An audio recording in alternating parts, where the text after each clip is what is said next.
This is the Rebound Rundown. I'm your host, Paul Fritschner. Your home for college basketball in the Cincinnati area and across the country every Monday through Friday during the season. Make sure to subscribe on YouTube and wherever you get your podcasts. Time to talk Miami RedHawks hoops. It's Luke West Poley, and there is a lot of excitement up in Oxford this season for Travis Steele and the RedHawks because they are pretty consensus right around a top 100 team this year on all projected rankings. They're consistently in the mid-major top 25s. This is a team that's going to compete to win the MAC this season, and that gives us a chance to talk about it, preview it, and give our thoughts on what this season could look like for Miami. Luke, you were just telling me before we went on the air that you're going to have the broadcast. I hope I'm not spoiling anything. I hope I'm not sharing news. You're all good. This can be the world premiere, Paul. Oh, well, then you share it. You share it for yourself. The game notes might be out. So, yeah, TV calls a non-conference basketball. So excited for that. And, yeah, excited to talk RedHawks with you. So yeah, absolutely. So congratulations to you for that. I'm going to be excited to hear you on the RedHawks games this season, especially throughout the non-conference in November and December. And let's start with what this offseason has been like for Miami. If you're listening to this as a RedHawk fan, you can go back and listen to an old episode of the Rebound Rundown that I did back in June with Travis Steele to talk about the transfer portal, some other things around college basketball.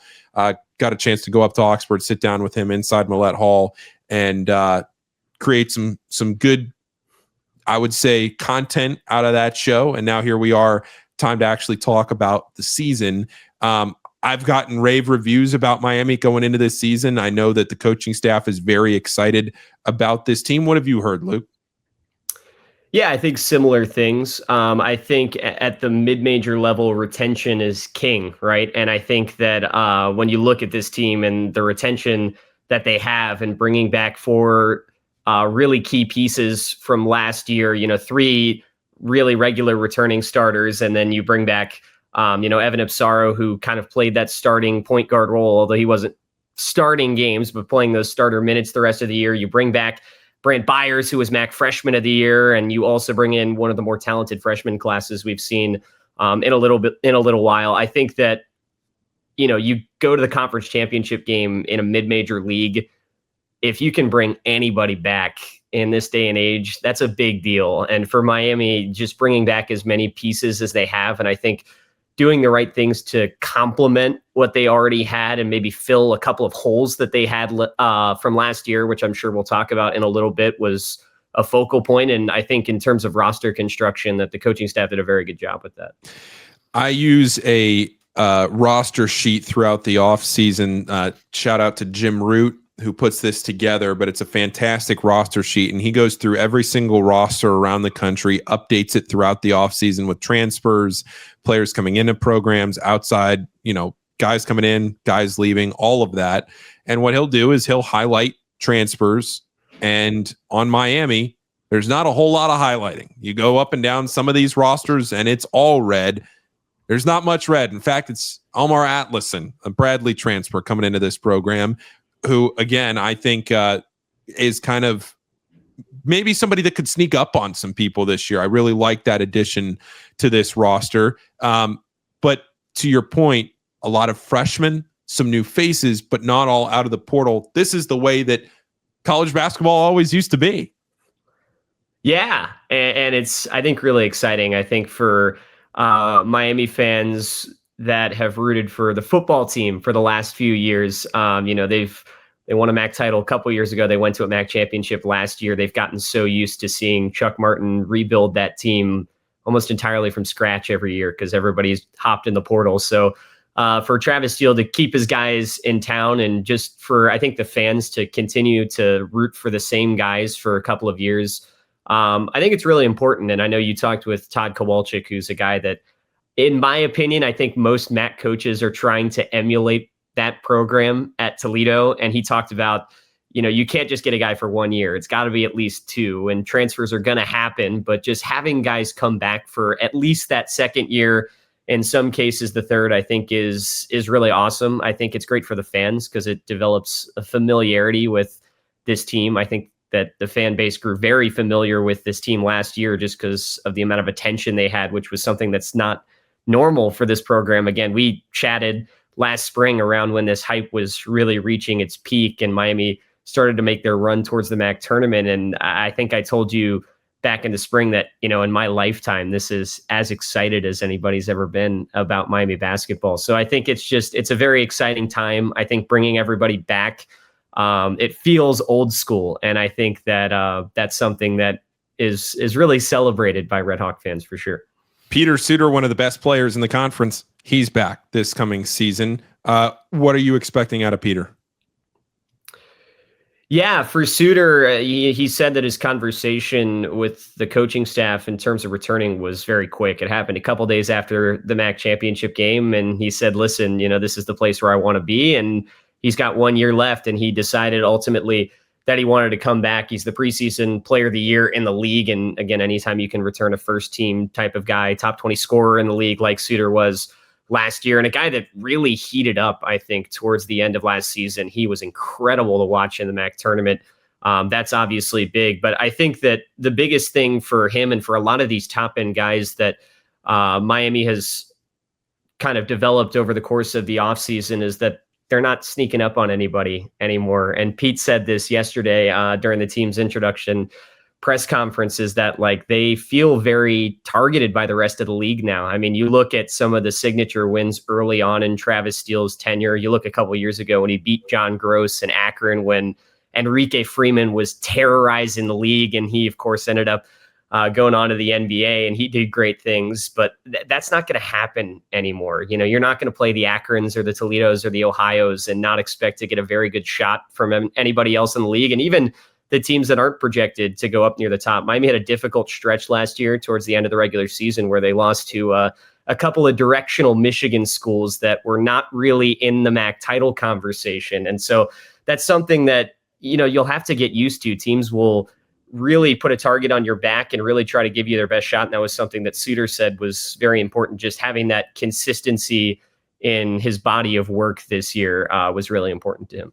Sounds to me like the conversations I've had, Travis Steele and this coaching staff, very excited about the offensive capabilities of this team and what they could do on that end of the floor. What have you heard from that perspective, Luke? Yeah, they're going to continue to shoot a ton of threes. They're going to continue to score the ball at a really high rate, which is something that we've gotten very used to in Travis Steele teams at Miami. They've gotten a little bit bigger, which was a bit of an issue last year. They had a 7-footer in Reese Potter that transferred out. He's kind of a experimental play right now with Mark Pope at Kentucky, but he was the backup 5-man last year. And for the RedHawks, they bring their starting 5-man back in Antoine Woolfolk. But I think one of the biggest things is that they want to be a lot better on the offensive glass this year.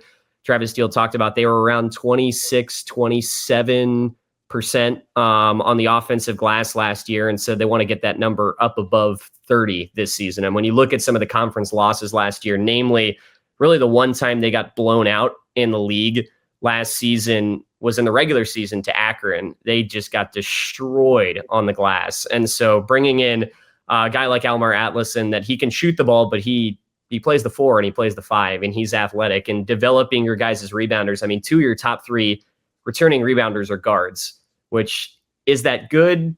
Kind of, but also you're hoping that you can develop a little bit more of kind of that brunt up front. Bringing in Tyler Robbins, a guy that was a monster rebounder in high school out of the state of Pennsylvania, I think was big as well. So they've gotten a little bit bigger. I think they want to have the ability to score around the rim and to get extra possessions on the offensive glass a little bit more. And so just talking about how this team has developed from last year to this year from an offensive standpoint, I think those are probably the 2 targets that they're looking for. Not the strongest non-conference schedule this season, just to call it like it is, looking at the way that it's set up right now. KenPom has Miami projected at 22-8 going into the season, 12-6 in MAC play. But looking at the non-conference, there's 3 non-Division I games. The best team, at least in preseason projections, is the season opener, Old Dominion. They're 185 on KenPom. Down the way, Air Force 262, Mercyhurst 359, Arkansas Pine Bluff 364. I mean, Luke, there's only 365 teams in the country, so you're talking. There are a couple of ways to look at it. One, there aren't a ton of challenges, but 2, you're building some confidence in yourself in a returning group that you can go out there, stack some wins before MAC play, and then again, call it like it is. It's probably a 1-bid league, and you're playing for those 4 days, 3 days in March when you can win the MAC tournament. However you feel like as a coaching staff, you can set yourself up best to do that. That's the choice you make, and that's what Miami did this year. The caveat I will say to all of that, though, before I get your thoughts, is that we heard Travis Steele, when I sat down with him, talk about how impossible it was for him to get high major games. And that is what all of what I just said is couched in, is that this Miami team is good enough that nobody wanted to play him. It's a problem in the sport of college basketball. I hate it, but it's the reality of the situation right now. Yeah, I mean, you're right. From a mid-major standpoint, I don't think there's a single mid-major in the entire country that appreciates the net ranking. I think everybody wants it to change, right? Because you talked to Travis, when was that? In mid to late July, it felt like, right? He still said they needed, mid-June. Still needed 6 games on the schedule. Yeah. And, you know, if you are someone, even like us, you know, as a media member that covered the team, I was going on the school website every day and refreshing the page and waiting for the schedule to come out. And a major reason why it didn't come out for as long as it did, I mean, it came out a week and a half ago, and we're a week out from the season starting as we're recording this. So, like you said, a major reason why it took so long is, I mean, you just had to fill games, right? And so some scheduling quirks that you'll find: you play a random one-off game in Jacksonville, Florida against UNC Greensboro, and a bunch of non-Division I games, like you said, but it is an opportunity to stack wins, which I think is very important. And for a young team, I think getting to see what it's like to win at the college level for these freshmen will be important. But also, I think it echoes the importance that you really need to kind of circle those important games, and like, you got to get at those with everything you have. You talk about that Old Dominion game by Ken Pom being the highest of the non-conference slate. I mean, what team in the country is playing their toughest game until the middle of January, first game of the year? I mean, that doesn't really happen. And so just trying to be at your best for those really important games. You know, there's just a couple game stretch, 3-game stretch in mid-December, actually, before they play their first conference game, because they play an early conference game, sort of similar to how the Horizon League does it this year. They're playing Ball State in late December, but just prior to that, UNC Asheville, Eastern Kentucky, and Wright State all on the road. The analytics don't love any of those programs this year, maybe as much as they have in years past. But I mean, you know, Paul, and people that follow mid-major college basketball know, like, those have been pretty good programs over the last decade in their respective leagues. And so I think that's a very important stretch for Miami to sort of half wrap up the non-conference. Like, those are the last real non-conference games, because they play a MAC game and then play a non-D1 before hopping back into the league slate. But yeah, like you said, you know, no high majors this year, no bye games. That's pretty rare for a MAC team. I think a lot of the gripe that coaching staffs have with scheduling in the MAC is that some MAC teams are actually playing too many bye games. I think Todd Kowalczyk kind of dipped his toe in the water with that a little bit in your guys' conversation without outwardly saying it. But, you know, some of the bottom feeders in the league have been known to tack an extra bye game or two on there, which has hurt the league's metrics a little bit. But yeah, I mean, could this team start 20-0? Yes. Could this team drop a couple games, though, early in the season and then not really have an opportunity to feel really good about themselves until March again? That's also a possibility. So I think you really have to circle a couple of those games on the non-conference schedule that are really important. Maine is another one that they were picked second in the America East. That's a quality mid-major team that's on the come up, that's coming to Oxford in early December. So just really have to focus in, I think, on probably a group of, you know, handful, 5 or so of those non-conference games that are going to be really, really important. Yeah, I mean, if you told me that Miami started the season, whatever it would be, 14 or 15-0 before you play Akron at home on Saturday, January 3rd, I would not be all that surprised with the talent that this Miami. I'm not going to sit here and say I expect it, because it's college basketball. Things happen. you go on the road and the travel's bad and it's a weird game. Shots don't fall, you lose. It's just how the sport goes. But if you told me that you went into Akron undefeated in the first week of January, I wouldn't be surprised at all. I think that's the talent that this team has in Miami. I think it's a team talented enough to win the MAC. I think it's a team that could potentially make some noise. You know, I don't know where this Miami team would get seeded in the NCAA tournament if they won the MAC. So it's a little hard to sit here and say on October 28th that it's a team good enough for a first round upset in the NCAA tournament. But the way that Travis Steele has molded this offense, I would not be shocked if the MAC title winner this year won a game in the tournament. Yeah, you're exactly right. And I think that that's something that is really, really exciting about this team. As you know, like when you get to those points, and we've seen it, like when you face a Jack Golke who's chucking up however many threes in a game, they fall sometimes for those mid-major teams in the NCAA tournament. And that's how big upsets happen. And I think, like you said, the way this team is constructed is really around that. I think to a degree that's done by design, but that's also, I think, just how Travis Steele wants this team to play and what he has felt like fits this group the most. But yeah, I mean, they're going to score a ton of points. I think one of the biggest things that I've gotten from just speaking with players is like they feel excited for the fans about the style of basketball that they're going to play. Because of course they're going to score, but it's also relentless defensively. I mean, they're near the top of the MAC in steals. They pick up pressure. They don't run a ton of sets. And so it of course, Travis Steele talks about all the time, it makes them hard to scout, but it leads to a very exciting style of game from a fan perspective. And I think fans got a taste of that last year, but I think those around this program really think that from an entertainment value standpoint, that they could even take another step this year. Luke, I appreciate you taking the time today to talk about Miami. I'm excited. I'll be up there at least a couple times, hopefully this season, to get to see Miami. Going to try to make it up there to a game if I can, to cover this team. And I will be covering this team on this show extensively. So I appreciate you. I'll have to have you back on this season. Best of luck calling the games. I'm looking forward to listening. Anywhere else, any other work that you're doing that you want fans to know where they can follow you, anything like that?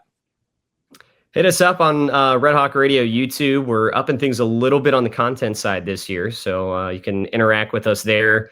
I'm on Twitter like we all are. It's just my name, Luke West Poley, first and last. Love interacting with people on the, I guess formerly the Bird app. I still call it Twitter, but that's beside the point. Yeah, I'm just excited to get things rolling. If anybody listening is ever at Millette, come say hi. I know I'll see you a couple times, Paul. Very excited for that. And yeah, I'm hoping that we're talking again in a couple months about this team. That means things have gone well. That's right. All right. Best of luck, and we'll talk soon. Thanks, Paul.